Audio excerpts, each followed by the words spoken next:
Hello friend, मैं से कहते शाम जीएच नॉलेज प्रो में आप सभी का फिर से स्वागत करता हूं। तो OSSTT 2021 जो दूसरी बार नोटिफिकेशन आया था नवंबर में, एग्ज़ाम जो है बहुत जल्द होने वाला है। उसका भी नोटिफिकेशन आपको मिल जाएगा। बहुत जल्द एग्ज़ाम होने वाला है। शायद ही दिसंबर लास्ट वीक जो है आपका एग्ज़ाम एल्ड हो जाए। OSSTT 2021 का दूसरी बार का जो नोटिफिकेशन है, तो इससे पहले जो है हमें प्रिपेयर हो जाना चाहिए। बहुत सारे वीडियो आप मेरा यूट्यूब पे देखे होंगे और आज जो है एक कहानी को लेकर इस वीडियो में बनाने जा रहा हूँ। तो कहानी है, ज़्यादा कुछ इसमें जो है ब्लैक बोर्ड वर्क की ज़रूरत नहीं है, ज़्यादा कुछ समझाने की ज़रूरत नहीं है। बस कहानी है, मैं उसी प्रकार आपको समझाऊंगा कहानी की तरह, और उम्मीद करता हूँ आप भी समझ जाएंगे। पर इतना चीज़ है कि आप जो है गौर से, ध्यान से और मज़ा लेकर इस चीज़ को सुने। ज़्यादा प्रेशर ना लें, क्योंकि कहानी है, इसको कहानी टाइप का ही हमको जो है सुनना है। ठीक है, तो उस कहानी का नाम है पुरस्कार, जो जयशंकर प्रसाद द्वारा लिखित है। हिंदी साहित्य के जगत में अगर देखा जाए, सबसे ज़्यादा कहानियाँ जो है प्रेमचंद ने लिखी थी। उसके बाद अगर किसी का नाम आता है तो वो जयशंकर प्रसाद का नाम आता है। तो उसके साथ साथ जो है मेरा बहुत सारा वीडियो पहले से ही OSSTT का पड़ा हुआ है, आप प्लेलिस्ट पे आप देख सकते हैं। और जो अभी लाइव क्लास शुरू हो चुका है, जो गूगल मीट पे होता है लाइव क्लास, अगर लाइव क्लास ज्वाइन करना चाहते हैं तो मुझे इंस्टाग्राम पे संपर्क करें, वहाँ पर चैट करें। मैं आपको बता दूंगा कि लाइव क्लास कैसे, कब और कैसे होता है, जो गूगल मीट पे होता है। ठीक है, तो इंस्टाग्राम में संपर्क करने के लिए मेरा इंस्टाग्राम आईडी है SKEhtesham.babu। बहुत सारे बच्चे बोलते हैं कि सर इंस्टाग्राम पे आपका वीडियो नहीं है, आपका सिर्फ फोटो शो हो रहा है। तो क्लास इंस्टाग्राम पे नहीं होता, आप लोग इंस्टाग्राम पे चैट कीजिए, मैं वहाँ पर बता दूंगा कि क्लास कब और कहाँ कैसे होता है। तो उसी हिसाब से आप जो है ज्वाइन करेंगे। काफ़ी बच्चे हैं ज्वाइन कर चुके हैं, काफ़ी बच्चे, क्लास शुरू हो चुका है। और नोटिफिकेशन एग्ज़ाम का आते ही मैं जो है एक नया बैच शुरू करने वाला हूं। अगर उस बैच पे ज्वाइन होना चाहते हैं तो मुझे इंस्टाग्राम पे चैट करें, SKEhtesham.babu पे। चले, पुरस्कार कहानी जो जयशंकर प्रसाद द्वारा लिखित है, पुरस्कार यानी गिफ्ट। ठीक है, तो यहाँ पर सबसे पहले कहानी में हमें कहानी के पात्र यानी कौन कौन से कैरेक्टर का नाम है और कहानी क्या है, उस चीज़ को समझने की आवश्यकता है। उसके बाद जो है हम सारी चीज़ को समझेंगे। उम्मीद करता हूँ हर चीज़ आपका क्लियर होगा। बस आप थोड़ा सा धीरज रखिए, संयम बनाए रखिए, कीप पेशेंस। और वीडियो को थोड़ा सा लंबा हो जाए, लेकिन आप जो है लास्ट तक जरूर देखें। उम्मीद करता हूँ एक भी डाउट नहीं होगा आप इस वीडियो को देखने के बाद पुरस्कार कहानी से। तो चलिए सबसे पहले देखते हैं इस कहानी के पात्र कौन है। सबसे पहले ये चीज़ है कि ये कहानी जो है ना, ये एक ऐतिहासिक कहानी है। इतिहास के पन्ने से लिया हुआ कहानी, एक ऐतिहासिक कहानी है। मगध और कोसाल के बीच काफ़ी सारे युद्ध हुए हैं। तो मगध और कोसाल के बीच ये युद्ध का वर्णन, पहले कैसे युद्ध होते थे और अंत में जो है मगध का राजकुमार कैसे कोसाल पर अटैक करता है और जो है वो सक्सेसफुल नहीं हो पाता, तो उसी संदर्भ में है। तो दो तीन पात्र हैं कहानी के, याद रखिए। सबसे पहले पात्र है जो मेन कैरेक्टर है मधुलिका, जो कौशल की राजकुमारी है। एक एक चीज को नोट्स करते चले, अगर कॉपी पेन लेकर बैठे हैं तो नोट्स कर दें। कौशल की राजकुमारी जिसका नाम है मधुलिका, और मगध का, सॉरी मैं यहाँ पर गलत बोल दिया, कौशल की राजकुमारी नहीं, कौशल की एक कुमारी है जिसका नाम है मधुलिका, कौशल की। और मगध का राजकुमार है जिसका नाम है अरुण। और मधुलिका के पिता जो कौशल नरेश, कौशल के राज दरबार में क्या थे, कौशल के राज दरबार में सेनापति थे, जिनका नाम था वीर सिंघामित्र। तो ये तीन कैरेक्टर है जिसका नाम दिया हुआ है कहानी पे। एक है वीर सिंघामित्र जो कौशल के राज दरबार में सेनापति थे, मगध के खिलाफ युद्ध में उनका जो है वो शहीद हो गए थे। उनकी बेटी है मधुलिका, ठीक है, क्षत्रिय है बेटी, कहाँ की, कौशल की। और जो राजकुमार है वो है मगध का। तो इन दोनों का क्या होता है ने एक संपर्क बन जाता है। कैसे, इस कहानी में सारी चीज आपको मैं जानकारी दूंगा। तो कहानी शुरू होती है कहाँ से कि कौशल का एक प्रसिद्ध उत्सव है। हर साल मनाया जाता है एक त्यौहार। जैसे हम दुर्गा पूजा मनाते हैं, ईद मनाते हैं, तो कौशल का भी एक ऐसे त्यौहार है। उस त्यौहार में क्या होता है न, उस पर्व में क्या होता है न, राजा को एक दिन के लिए जो है किसान बनना होता है। वो कृषक बनते हैं राजा, और एक दिन के लिए किसान बनते हैं। तो उसके लिए भूमि का चयन कैसे होता है, एक एक चीज को समझते जाइए। तीन कैरेक्टर का नाम याद रह गया आपको, वीर सिंघामित्र जिनकी बेटी है मधुलिका जो कौशल के थे, जो सेनापति थे कोसल साम्राज्य में, और मगध के खिलाफ युद्ध में उन्होंने अपनी जान की बाजी लगा दी, शहीद हो गए। और एक मगध का राजकुमार है, वो कहाँ एंट्री होगा उसका मैं भी बता दूंगा उस चीज़ को। तो क्या होता है ने उस उत्सव के लिए राजा को एक दिन कृषक बनना होता था, किसान बनना होता था। तो उस उत्सव के लिए भूमि का चयन होता था। तो भूमि के चयन में क्या होता था ने, जिस भूमि को उस उत्सव के लिए चुना जाता था उस भूमि के मालिक को उसकी चौगुनी कीमत दी जाती थी, कि जितनी कीमत है उससे 4 गुनी ज़्यादा कीमत दी जाती थी। उसके बाद जो है वो खेत जो है राजा का खेत कहलाता था, और वही व्यक्ति उस खेत की देखभाल भी करता था। एक एक चीज़ को समझते चलिए।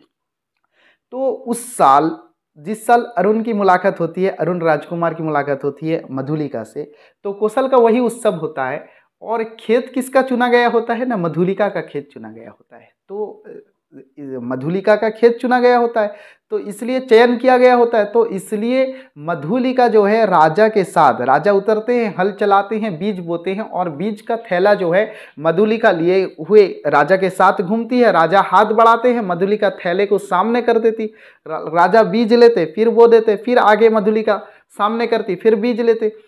तो सारे कौशल निवासी जो है, और ये उत्सव इतना उस जमाने में प्रसिद्ध था, इतना फेमस था कि सारे लोग वहाँ साइड साइड राज्य के जो राजकुमार हैं, बहुत सारे लोग जमा हो जाते थे इस उत्सव को देखने के लिए। तो उसी प्रकार मगध का राजकुमार जिसका नाम है अरुण, जो कहानी का एक पात्र है, कैरेक्टर है, वो भी उस उत्सव को देखने के लिए आया था, बड़े चाव से देख रहा था। सारे जितने लोग थे राजा के इस कार्य को देख रहे थे, क्योंकि राजा हैं और एक दिन के लिए कृषक बने हैं, तो बड़ा आश्चर्य लगेगा ना एक दिन राजा को उस हिसाब से देखना, किस भांति में राजा जो है बीज बो रहे हैं, कैसे राजा हल चला रहे हैं। तो सारे लोग क्या कर रहे थे न, इसी चीज को देख रहे थे। लेकिन अरुण जो था वो कहाँ देख रहा था, वो मधुलिका को देख रहा था, कितनी सुंदर है, भरा यौवन, सारी चीज को निखार रहा था अरुण। कितनी सरलता है, मधुलिका शर्मा रही है, लाज कर रही है, ये सारी चीज को देख रहा था अरुण। लेकिन बाकी लोग देख रहे थे राजा को। तो अरुण का वहीं पर बोले तो दिल फिसल जाता है मधुलिका पर। तो सभा समाप्ति होती है। अरुण जो है क्या है ने, रेस्ट करने के लिए सारे जो है रात को सोए हुए होते हैं, लेकिन अरुण को नींद नहीं आती। अरुण को नींद नहीं आती। अरुण उसी चीज को बार बार उसकी आंखें नजरों के सामने आती रहती है। और क्या होता है ने, कुछ दृश्यों को देखता है। कहानी का पीडीएफ जो लाइव क्लास करते हैं उन लोगों को पीडीएफ भी दिया जाता है। सबसे पहले तो लाइव क्लास पे मैं समझा देता हूँ, कोई भी चीज़ हो, व्याकरण हो तो फिर श्यामपट्ट कार्य की आवश्यकता है, कविता हो तो श्यामपट्ट कार्य की आवश्यकता है, ब्लैक बोर्ड वर्क होता है। तो सारी चीज़ों को समझाने के बाद मैं पीडीएफ दे देता हूँ बच्चों को ग्रुप में, जो व्हाट्सएप ग्रुप है। उसके बाद उन्हें नोट्स प्रोवाइड कर देता हूँ, रिलेटेड टॉपिक रिलेटेड जो पढ़ाई जाती है उस रिलेटेड उनको नोट्स मिलता है, और उसके साथ जो है उनका टेस्ट भी किया जाता है हर दिन। तो ये है हर दिन का क्लास का स्ट्रेटेजी। तो क्या होता है, हाँ हम कहाँ थे, तो अरुण भी जाता है सोने, लेकिन उसको नींद नहीं आती है। तो एकाएक क्या होता है ना, सुबह की प्रभात किरण से पहले अरुण जो है अपने अश्व लेकर नगर तोरण पर जा पहुंचता है, निकल जाता है, और घूमते घूमते जाकर पहुंच जाता है, कहाँ पहुंच जाता है ने, जिस वृक्ष के नीचे मधुलिका जो है आराम कर रही थी। उसका खेती जो है राजा का खेती कहलाएगा, ठीक है। तो वहां जाकर जो है अरुण पहुंच जाता है। उसके पहले की और एक चीज मेरे ध्यान से निकल गई कि जिस समय राजा सारा बीज बो देते हैं, उसके बाद अनुग्रहपूर्ण गिफ्ट के लिए, पुरस्कार के लिए राजा जो है एक स्वर्ण मुद्रा से भरा थैला को मधुलिका को देते हैं कि ये उसकी जो है खेती की कीमत है। लेकिन मधुलिका उस स्वर्ण मुद्रा को क्या करती है ना, राजा पर निछावर कर देती है, निछावर करके ऐसे राजा पर जो है बिखेर देती है। तो राजा जो है थोड़ा से गुस्से में आए थे। मधुलिका बड़े विनम्रता से बोलती है कि महादेव, हे राजा, हे महादेव, कि मैं आपको जमीन देने में, भूमि प्रदान करने में मेरी कोई दिक्कत नहीं है, मेरा कोई विरोध नहीं था, लेकिन मैं इसका जो है क्या है ना, कीमत नहीं ले सकती, क्योंकि ये परम पूज्य की भूमि है, मेरे पूर्वज की भूमि है। इसका कीमत स्वीकार करना मैं असमर्थ हूं, मैं इसका कीमत स्वीकार नहीं कर सकती। तो राजा जो है थोड़ा से गुस्सा हुए थे, मंत्री की तरफ संकेत करते हैं कि कौन है। मंत्री बोलते हैं ये वीर सिंघमित्र की पुत्री है।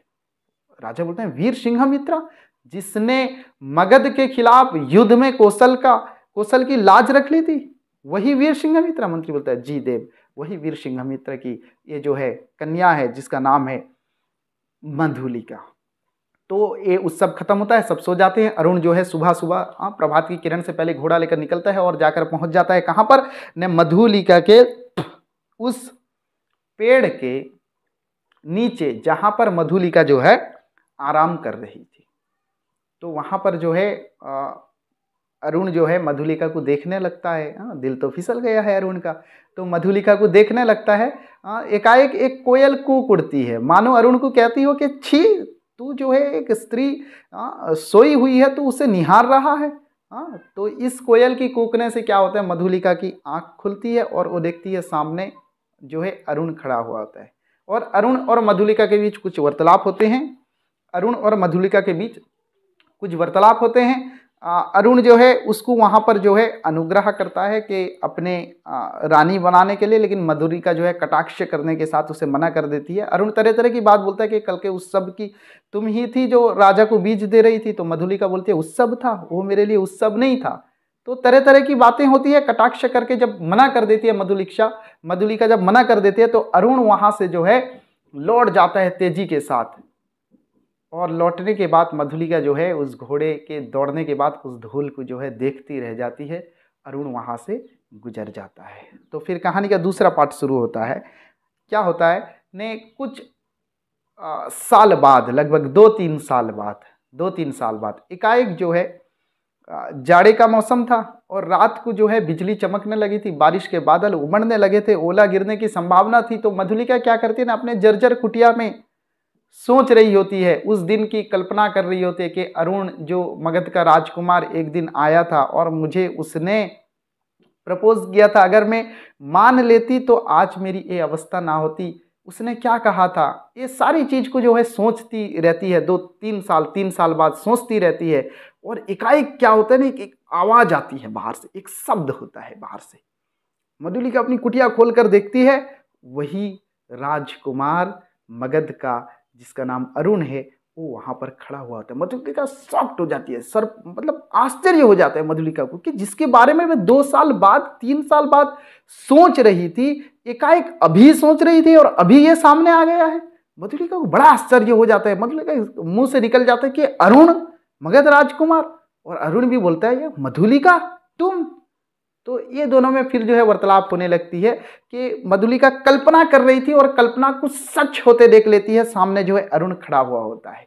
तो ये दोनों में थोड़ी सी वार्तालाप होती है। वार्तालाप होने के बाद तरह तरह की बात बोलता है। अरुण बोलता है कि मैं मगध का जो है मगध का विद्रोही, वहां से निर्वासित राजकुमार हूँ। तो मधुलिका बोलती है फिर इतने लोग साथ क्यों हैं। अरुण के साथ कमोबेश 100 सैनिक थे। याद रखना कभी एग्जाम में पूछ ले क्वेश्चन के अरुण के साथ जो हैं कितने सैनिक थे। तो अरुण के साथ कहानी सुनते जाइए, ठीक है। कहानी है तो कहानी की तरह सुनिए, सब कुछ याद रह जाएगा, ठीक है। तो 4-6 कहानी भी दिया है, जो लंबी लंबी कहानी है आपको पढ़ने में दिक्कत हो रही होगी तो 15-20 मिनट समय दीजिए, एक एक कहानी को हम जो है सुन जाएंगे। तो लाइव क्लास ज्वाइन करना चाहते हैं तो मुझे इंस्टाग्राम पर जरूर संपर्क करते हैं, मैं संपर्क करें, मैं वहाँ पर बता दूंगा लाइव क्लास कैसे कब कहाँ होती है, सारी चीज जो है डिटेल्स में आपको दे दूंगा। तो अरुण के साथ सैनिक थे और अरुण को मधुलिका कहती है कि हम जो है ऐसे जो है काम करके खा लेते इतने सैनिक के साथ आने की। तो वहाँ पर अरुण बोलता है कि हम वीर हैं, हम अपने बाहुबल पर जो है भरोसा रखते हैं, मैं फिर से एक नए साम्राज्य की स्थापना कर दूंगा, नए साम्राज्य बना दूंगा। तो तरह तरह की बातें होती हैं मधुलिका और अरुण के बीच में होती है और अरुण एक प्लान तैयार करता है उस बातें के बीच में। अगर आपके पास कहानी है तो पढ़ें, वरना इंस्टाग्राम पे बोलें अगर लाइव क्लास ज्वाइन करते हैं मैं आपको कहानी भी प्रोवाइड कर दूंगा, मेरे पास PDF है मैं आपको दे दूंगा। तो अरुण और मधुलिका के बीच बातचीत होती है और अरुण बोलता है मधुलिका को कि मैं तुम्हें जो है रानी बना दूंगा, तुम कहो तो एक पल में क्या है ने, एक प्रहर बाद तुम कहो तो एक दिन बाद क्या है ने, एक कुशाल राज्य के सिंहासन पर तुम विराजमान हो सकती हो, उस कुशाल राज्य के सिंहासन पर मैं तुम्हें बिठा दूंगा। तो अरुण बोलता है मधुलिका तो मधुलिका उस हिसाब से जाती है राजा के दरबार में एक चीज मांगने के लिए। तो वहां जाती है राजा के दरबार में, क्या मांगती है ने, जिस समय राजा के पास पहुंचती है तो राजा बोलते हैं तुम्हें कहाँ देखा हुआ लगता है। तो मधुलिका अपना परिचय देती है कि आपने मेरा भूमि को जो है चयन किया गया था। तो राजा को उस घटना की याद आती है कि स्वर्ण मुद्राएं ना लेकर ये लड़की मुझ पर जो है बिखेर दी थी, मुझ पर निछावर कर दी थी। बोलते हैं वीर सिंह मित्र की कन्या हो तुम। मधुलिका बोलती है हाँ। बोलते हैं क्या मांगने आई हो, आज तुम उसका कीमत लेने आई हो। मधुलिका बोलती है नहीं, मैं आज भी उसका कीमत लेने नहीं आई। राजा जो है फिर थोड़ा से गुस्से में आ जाते हैं कि उस दिन तो मेरे ऊपर स्वर्ण मुद्रा बिखेर दी थी ये लड़की, और आज बोलती है मैं आज भी उसकी कीमत नहीं लेने आई, फिर क्या तुम चाहती हो? राजा पूछते हैं। तो यह बोलती है मधुलिका कि जितनी सी ज़मीन मेरी वहाँ पर थी, जितनी सी भूमि थी, वैसे ही भूमि में आपके दुर्ग के समीप दक्षिण की तरफ जो नाला है, दक्षिणी नाले के पास मैं उतनी ही भूमि लेना चाहती हूँ। तो राजा बोलते हैं एक तो वो दुर्ग के समीप है, एक सैनिक महत्व रखता है, और उसके साथ साथ वो जमीन जो है काफ़ी उघड़ खबड़ है, यानी ऊंच नीच है, एक समतल प्लेन एरिया नहीं है, तो उसे लेकर तुम वहां पर कैसे खेती करोगी? और दुर्ग के समीप होने के नाते वो एक सैन्य का भूमि का भी महत्व रखता है कि सैनिक उस तरफ से हमला होने का, किसी बाह्य शत्रु के आक्रमण की संभावना है, तो इसलिए वो एक सैन्य महत्व भी रखता है, उस भूमि एक सैन्य महत्व रखती है, तो इसलिए मैं कैसे उस भूमि को दे दूं? तो मधुलिका बोलती है तो मैं निराश होकर लौट जा रही हूँ। मधुलिका बोलती है तो मैं निराश होकर लौट जाऊं? राजा सोचते हैं कि उस दिन नहीं, इसने अपनी जमीन की कीमत नहीं ली, और बेटी भी किसकी है? वीर सिंघमित्र की बेटी है, जिसने कौसाल की लाज रख ली थी, मगध के सामने लड़ते हुए अपने प्राण दान दे दिए थे, लेकिन कौसाल की जीत हुई थी। तो इसलिए बोलते हैं कि ठीक है, तुम जाओ, वहां पर जो है तुम जंगल साफ करके उस जमीन पर खेती करो, उस जमीन को जो है प्लेन एरिया बना दो, समतल बना दो, मैं आज्ञा देता हूं, तुम्हारे पास आज्ञा पत्र जाकर पहुंच जाएगा। यानी जमीन का पट्टा जो होता था कि इस जमीन की मालकिन जो है कौन? मधुलिका बन गई। तो कहकर मधुलिका चली जाती है, अरुण के साथ मिलकर जंगल साफ होने लगते हैं। और अरुण की नीयत क्या होती थी कि इस जगह से, जो दक्षिणी नाला का जगह है, एग्जाम में आ सकता है क्वेश्चन, दक्षिणी नाला का जगह है, उस तरफ से अटैक करके इस श्रावस्ती दुर्ग जो कोसाल राज्य का केंद्र है, राजप्रसाद है, उसको अपने वश में कर लेना, उसको अपने कब्जे में कर लेना, और मधुलिका को सिंहासन पर बिठाना, खुद राजकुमार बन जाना कोसाल का ये लक्ष्य होता है अरुण का। मधुलिका भी साथ देती है उसका, और भूमि जो है समान प्लेन होने लगते हैं, समतल होने लगते हैं, और किसी को डाउट भी नहीं होता, क्योंकि राजा की आज्ञा से जो है उस भूमि मधुलिका की कृषि भूमि बन रही थी, तो किसी को जो है कोई डाउट भी नहीं होता, क्या कोई वहां नहीं जाता। तो मधुलिका और अरुण में बातचीत होते हैं, और अरुण के जो सैनिक होते हैं लगभग 100 सैनिक, वो वहां पर बिखेर जाते हैं, कोई इधर साफ करता है, उधर करता है, अपने प्लान बना रहे हैं कैसे इस तरफ से जो है दुर्ग को अटैक आक्रमण किया जाए। तो संध्या का समय हो जाता है, रात होने लगती है, मधुलिका और अरुण में जो है बातचीत होती है। अरुण बोलता है कि आज जो है आखिरी रात तुम उस जर्जर कुटिया में, जो टूटी फूटी कुटिया है, उसमें बिता लो, कल जो है तुम सिंहासन की सिंहासन पर विराजमान हो गए, इस कुशाल राज्य की जो है मेरे आक्रमण से मेरे अधीन में हो जाएगा, तुम वहाँ की रानी बनोगी। तो मधुलिका चलती है, वहाँ से निकलती है, और बोलता है अरुण कि 2 प्रहर और बीत जाने दो, रात के 3रे प्रहर पर अरुण की विजय यात्रा शुरू होगी। किस पर? कोसाल पर, उस साम्राज्य की जो राजधानी थी श्रावस्ती दुर्ग पर मेरा अधिकार होगा, 3रे प्रहर में मैं आक्रमण करूंगा। ये बातचीत होने के बाद मधुलिका अपनी कुटिया की तरफ लौटती है, और लौटते समय काफ़ी कंफ्यूजन क्रिएट होता है मधुलिका के माइंड में। मधुलिका सोचती है कि यार 100 सैनिक को लेकर अरुण जा रहा है, वो अगर इस उसके जो उसकी विजय यात्रा है, अगर उस पर सक्सेस नहीं होता है, सफल नहीं होता है, तो क्या होगा? अरुण का ख्याल आता है। फिर सोचती है कि वो सफल क्यों होगा, मैं कोसाल की हूँ, मेरे पिताजी जो है वीर सिंघमित्र हैं, कोसाल के लिए उन्होंने अपनी बलिदान दे दिया, और मैं चाह रही हूँ कि मगध एक जो है दस्यु आए और कोसाल राज्य को छीन ले, उस पर आक्रमण करके। मैं ये क्या कर रही हूँ? कभी अरुण का चित्र उसकी आंखों के सामने आता, और कभी जो है अपने पिताजी वीर सिंघमित्र की छवि उसके आंखों के सामने आती। मैं क्या कर रही हूँ? अरुण कोसाल, अरुण कोसाल, वीर सिंघमित्र, सारी चीज में कंफ्यूजन हो जाती है। सोचती है कि 1 प्रहर बाद जो है और 2 प्रहर बाद के सुबह की किरणें, जब सूरज की किरणें श्रावस्ती दुर्ग पर पड़ेगी, तब जो है ये मगध के एक राजकुमार के आक्रमण से उसके अधीन में हो गया होगा। मैं कोसाल के प्रति मेरा यही कर्तव्य है, मेरे पिता जीवन लगा दिए थे कोसाल के प्रति, और मैं यही कर रही हूं कि अरुण के प्यार में पड़कर जो है उसको क्या कर रही हूं, न श्रावस्ती दुर्ग को उसके अधिकार में जाने से मैं जो है उसके साथ मिली हुई हूं। तो ऐसे सोच रही होती है, एक कंफ्यूजन क्रिएट होता है, बड़ा कंफ्यूजन, क्या करे क्या करे। अचानक देखती है कि एक काफिला आ रहा है, यानी कुछ सैनिक आ रहे हैं, तो जाकर बीच में खड़ी हो जाती है बिल्कुल, और सामने देखती है एक अधेड़ उम्र का सैनिक जो अश्व लिए और हाथ में नग्न खंडा लेके, यानी ओपन तलवार लेकर, जो है म्यान से निकला हुआ तलवार लेकर सामने आता है, और उसके सामने खड़ी हो जाती है मधुलिका। वो सैनिक बोलता है कि कौन हो, मधुलिका डट कर खड़ी होती है। दूसरा सैनिक बोलता है तो मधुलिका अपना परिचय देती है और उसके बाद बोलती है कि एक प्रहर बाद क्या होगा ने हमारा कोसाल राज्य का श्रावस्ती दुर्ग जो राजप्रसाद है वो किसी अताताई के आक्रमण से उसके कब्जे में होने वाला है। सेनापति चौंक जाता है कि क्या बोल रही हो।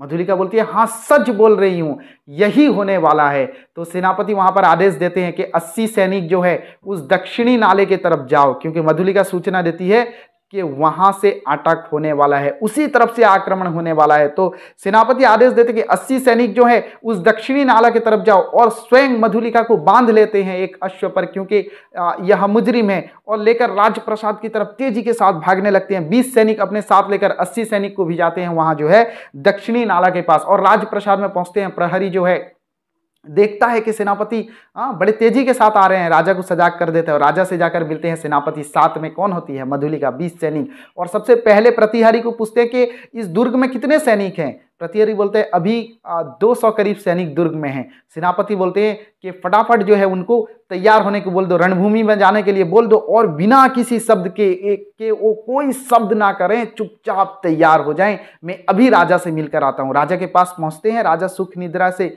जो है राजा को जगा दिया जाता है। राजा बोलते हैं कि सेनापति इस समय, सेनापति बोलते हैं कि इस समय इस स्त्री के कारण, इस लड़की के कारण जो है मुझे आपसे मिलने आना पड़ा। बोलते हैं क्या बात है? तो सेनापति बोलते हैं कि महादेव एक पहर बीत जाने पर इस दुर्ग में किसी और का कब्जा होगा। राजा चौंक उठते हैं कि क्या बोल रहे हो, किसने ये सूचना दी? तो वहां पर सेनापति बोलते हैं कि इस मधुलिका ने ये सूचना दी। मधुलिका को पूछते हैं क्या ये सत्य है?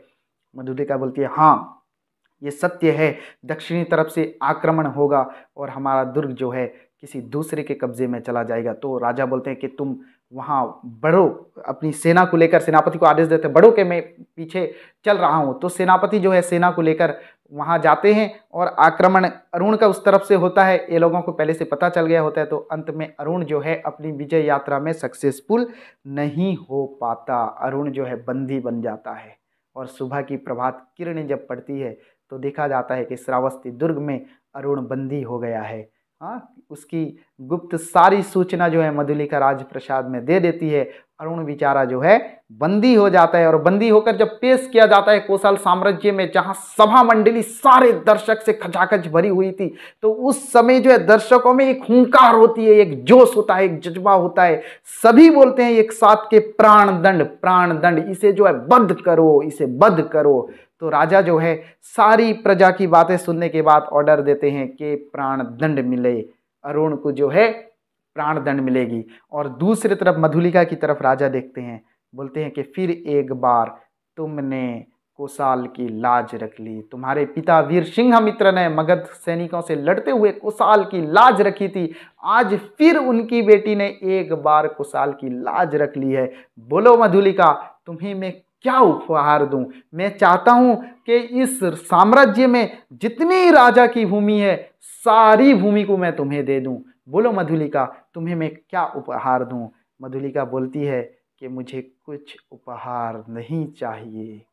ये सुनकर अरुण भी हंस पड़ता है। मधुलिका बोलती है मुझे कुछ उपहार नहीं चाहिए। ये सुनकर अरुण भी जो है हंस पड़ता है कि मधुलिका देखो फिर बोल रही है कि कुछ उपहार नहीं चाहिए। अंत में मधुलिका ये बोलते हुए जाकर अरुण जो बंदी अवस्था में था उसके समीप खड़ी हो जाती है, उसके किनारे खड़ी हो जाती है और बोलती है कि देव मुझे कुछ जो है उपहार नहीं चाहिए, मुझे यही पुरस्कार दीजिए कि मुझे प्राण दंड दीजिए। यही जो है कहानी की समाप्ति होती है। तो उम्मीद करता हूँ आप लोग समझे होंगे। अगर लाइव क्लास ज्वाइन करना चाहते हैं तो मेरा इंस्टा ID SK_Ehtisam.Babu, इस पर जो है कंटैक्ट करके मैं आपको डिटेल्स बता दूंगा किस प्रकार जो है लाइव क्लास आपको ज्वाइन करते हैं। तो